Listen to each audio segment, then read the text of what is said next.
Hello guys, pag-usapan lang natin ang breaking news. Ayon kasi sa balibalita, OMG, parang alam ni Sophia magbabalik ang Katniel sa follow niya kay Daniel Padilla. Nag-iingay si Sophia Andres. Talagang alam na alam niya kung ano ang mangyayari.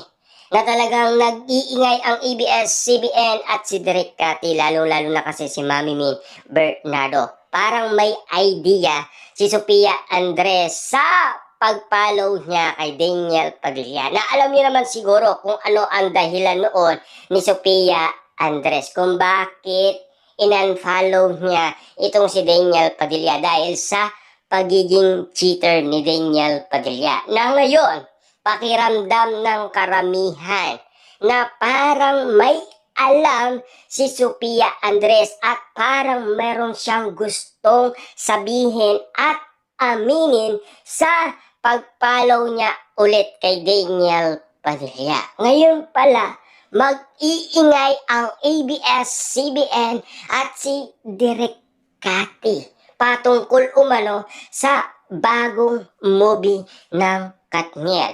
Walang iba kundi ang After Forever. Kaya nga naman kasi napapag-usapan ngayon ang project ng Katniel. Na tila pinag-uusapan ngayon si Catherine Bernardo na parang mukhang good mood siya lagi. Na parang napipil niya na meron magbabalik sa kanya. Na alam niyo naman siguro, ang sagot ni Catherine Bernardo, nandyan na kasi. Yan kasi ang gustong linawin ng karamihan. Ang pagsagot umano ni Catherine Bernardo. Tandaan ninyo, hindi pa naman umamin si Catherine Bernardo at Mayor Mark Alcala tungkol sa kanilang relasyon. Hindi nating alam kung ano nga ba talaga ang ibig sabihin ni Catherine Bernardo. Kasi nagbabalik na si Daniel Padilla. Kaya ang meaning lang ng nandyan na, wag na natin paabahin pa. Kasi magbabalik na si Daniel Padilla. Kita niyo naman, Sophia Andres nagbalik sa pag-follow kay Daniel Padilla. Kaya marami ang bulong-bulungan na may alam si Sophia Andres sa pagbabalik ni Daniel Padilla at Catherine Bernardo. Tama nga naman kasi si Sophia Andres. Mukhang may alam talaga siya. Yan kasi ang mga bulong-bulungan na nangyayari ngayon sa social media na pinag-uusapan patungkol sa matalik na kaibigan ni Catherine Bernardo. Na alam niyo naman siguro ha, kasama umano ni Catherine Bernardo si Sophia Andres noong 2023 dahil nakarating kay Catherine Bernardo ang balita. Ayon kasi sa lahat ng kumakalat na issue sa social media noong 2023.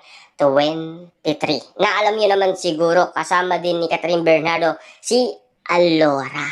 Diba? Na talagang may something kung bakit binabalikan ng karamihan si Sophia Andres. Kaya ang bulong-bulungan sa social media, tila nararamdaman ni Sophia Andres na meron siyang gustong ipaiwatig na talagang parang meaningful. Kumbaga, ayon kasi sa mga Katniel fans, mga netizens na talagang naniniwala nga naman kasi kay Sophia nang dahil sa pag-follow niya kay Daniel Padilla. Kaya nga naman kasi nung nag-ingay na ang ABS-CBN at si Direk Cathy at Mami Min Bernardo, mukhang nararamdaman nila ang pag-follow ni Sophia Andres na magbabalik na ang Katniel. Magbabalik na ang mga matalik niyang kaibigan na sina Daniel Padilla at Catherine Bernardo. Na alam niyo naman siguro, meron din silang pinagsamahan. Matagal-tagal din naman kasi nabuo ang friendship nila. Lalong-lalo na kasi napapag-usapan ngayon. Kakaiba kasi ang mga usap-usapan ngayon sa social media. Lalong-lalo na kasi kay Daniel Padilla at Catherine Bernardo. Na alam niyo naman siguro, ang saya ni Daniel Padilla at Catherine Bernardo tuwing napapag-usapan sila dalawa sa social media.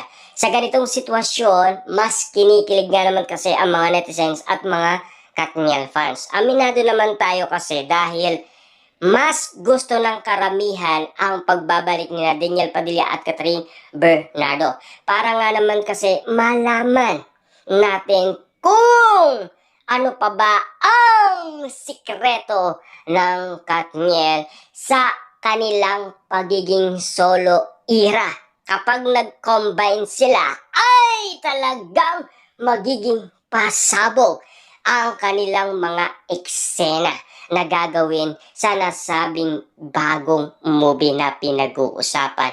Ayon kasi sa karamihan. Kaya nga naman kasi umaapoy na ang mga bali-balita patungkol kina Catherine Bernardo at Daniel Padilla. Kaya nga naman kasi naiisip ng karamihan.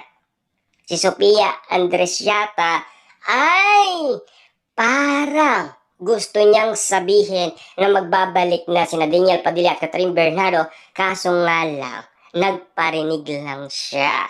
Kaya nga naman kasi iniisip nila, parang si Catherine Bernardo, napipil niya na meron talagang magbabalik sa kanya. Walang iba kundi si Daniel Padilla.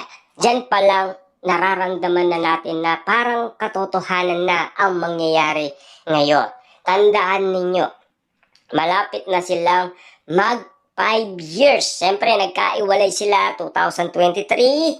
Tapos, nagdaan na ang 2024, 2025, 2026 na ngayon.